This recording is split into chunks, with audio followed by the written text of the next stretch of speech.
रामगढ़ एक बहुत ही छोटा गांव था जिसमें बस एक ही दुकान थी और उस दुकान का दुकानदार सुखिया बहुत ही घमंडी था।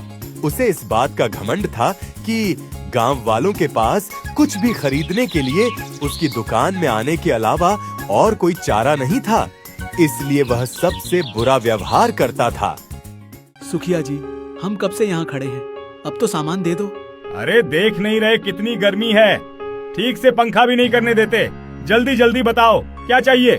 मुझे 1 किलो चावल देना। अरे सुनते हो, आकर खाना खा लो। हाँ हाँ अभी आया। सुखिया, ये तो बहुत गलत बात है। हम इतनी देर से यहाँ धूप में खड़े हैं और तुम हमें बिना सामान दिए दुकान बंद कर रहे हो। अरे तो मेरे लिए खड़े थे क्या? अपने लिए खड़े थे? सामान तुम्हें चाहिए या मुझे? अगर इतनी ही दिक्कत है तो जाओ और कहीं और से खरीद लो। अपने घमंड में चूर सुखिया दुकान बंद करके चला गया और गांव वाले चाहकर भी कुछ नहीं कर सकते सिवाय आपस में बात करने के। सुखिया की रोज रोज की यही कहानी थी। फिर एक दिन एक बूढ़े बाबा उसकी दुकान में आया और देखा सुखिया अपनी दुकान में सो रहा है। सुनो बेटा, बहुत जोर से भूख लगी है, कुछ खाने को मिलेगा। दिखाई नहीं देता मैं सो रहा हूँ, आ जाते हैं परेशान करने। जाओ बाद में आना। पर बेटा, भूख तो मुझे अभी लगी है, फिर बाद में आकर क्या करूँगा। ठीक है, बोलो क्या चाहिए। वो फल दे दो बेटा। धन्यवाद बेटा, भगवान तुम्हारा भला करे, तुम पर उनकी कृपा बनी रहे। रुको, मुझे कृपा नहीं, पैसे चाहिए पैसे। इसके 20 रुपए हुए, चलो पैसे निकालो जल्दी। मैं तो एक गरीब बूढ़ा हूँ बेटे, मेरे पास पैसे नहीं हैं। क्या पैसे नहीं है? तो फिर यहाँ मुफ्त में मेरा समय बर्बाद करने आए हो? चलो जाओ यहाँ से, पता नहीं कहाँ कहाँ से चले आते हैं। पैसे ना मिलने पर सुखिया गुस्सा हो गया और बिना सोचे समझे बाबा से अपने फल छीन लिए और उसे वहाँ से जाने को कहा। तभी पीछे से मनोज आ रहा था और उसने सुखिया को ऐसा करते हुए देखा और तुरंत वहाँ गया। रुको सुखिया, तुम क्या कर रहे हो? एक भूखे बूढ़े बाबा का अपमान, ये अच्छी बात नहीं है। बूढ़ा हो या जवान, मुझे मेरे पैसे चाहिए। मैंने यहाँ कोई धर्मशाला नहीं खोल रखी जो मुफ्त में अपना सामान बांटता चलूं। तुम्हें पैसे चाहिए ना? मैं देता हूँ पैसे। चुपचाप बाबा के फल इन्हें वापस करो। मनोज गरीब जरूर था पर वो एक दयालु और अच्छा इंसान था। उसने सारे पैसे देकर सुखिया से फल खरीद लिए और वो फल बाबा को दे दिए। तुम बहुत भले इंसान हो बेटा, पर तुमने तो तुम्हारे सारे पैसे इसे दे दिए। अब तुम क्या करोगे? मेरा ध्यान ऊपर वाला रखेगा बाबा। आप भूखे हो, इस पैसे की ज्यादा जरूरत आपको है। आप ये फल खाइए। भगवान तुम्हारा भला करे, तुम्हें तुम्हारे अच्छे कर्मों का फल बहुत जल्दी मिलेगा। धन्यवाद बाबा। तुम्हारा कल्याण हो। बूढ़े बाबा वहाँ से मुस्कुराते हुए चले गए, पर किसी को ये पता नहीं बूढ़े बाबा कोई मामूली बाबा नहीं थे, बल्कि एक सिद्ध साधु बाबा थे जिसने मनोज के बर्ताव से खुश होकर उसे आशीर्वाद दिया। और जब मनोज वहाँ से कुछ ही दूर गया तो उसे एक पेड़ के नीचे एक पोटली मिली जिसके अंदर कुछ चमक रहा था। ये क्या है? इतने सारे सोने के सिक्के, पता नहीं ये किसका है। अरे कोई है? ये पोटली किसका है? कोई है? मनोज ने इधर उधर बहुत खोजा पर उसे दूर दूर तक कोई नजर नहीं आया।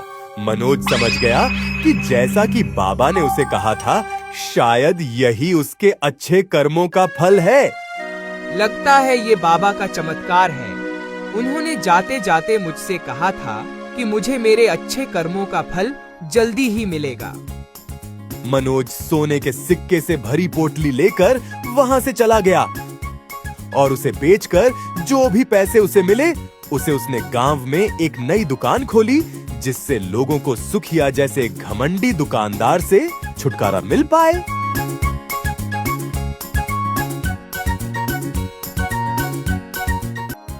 ये दुकान खोलकर तुमने बहुत अच्छा किया मनोज। कम से कम अब हमें सुखिया के घमंड का सामना नहीं करना पड़ेगा। पर इतने सारे पैसे तुम्हारे पास आए कैसे? सब ऊपर वाले की कृपा है। मनोज की दुकान खुलते ही लोगों ने सुखिया की दुकान में जाना बंद कर दिया, जिससे सुखिया, जो गांव का सबसे अमीर आदमी था, वो गरीब होने लगा। और जब उसे ये पता चला कि ये सब मनोज की दुकान के कारण हो रहा है, तब उसने मनोज की दुकान बंद करने की एक तरकीब सोची। इस मनोज के कारण मेरा ये हाल हुआ है, उसको तो मैं छोड़ूंगा नहीं। हो गई चोरी सुखिया। चोरी? तुम्हें कैसे पता? अब तुम्हारी दुकान तो चल नहीं रही, तो मनोज की दुकान बंद करवाने का सबसे अच्छा तरीका तो यही है कि उसकी दुकान का सारा सामान ही चोरी कर लो। क्यों, यही है ना तुम्हारी योजना? मुझे सब पता है, पर याद रखना, सबको अपने कर्मों का फल मिलता है, चाहे कर्म अच्छे हो या बुरे। साधु बाबा की बात सुनकर सुखिया आश्चर्यचकित हो गया, क्योंकि उसने जो बात सोची थी वो सारी बातें साधु बाबा को पहले से ही पता थी। कौन हो तुम? मैं हूँ महर्षि मलकम। उस बूढ़े बाबा की असलियत जानकर सुखिया के होश उड़ गए, क्योंकि ये कोई मामूली इंसान नहीं, बल्कि परम सिद्ध और चमत्कारी महर्षि मलकम थे, जिनके पास बहुत सारी शक्तियां थीं। मुझे माफ कर दीजिए महर्षि, बहुत बड़ी गलती हो गई मुझसे, जो आपको पहचान नहीं पाया और आपका अपमान किया। मैं हूँ या कोई और, तुम्हें किसी का अपमान करने का हक नहीं है सुखिया। अपने घमंड में तुम इतने चूर हो गए कि लोगों का अपमान करना तुम्हारी आदत बन गई। वहीं मनोज गरीब होते हुए भी अपनी हैसियत से बढ़कर भी लोगों की मदद करने से पीछे नहीं हटता।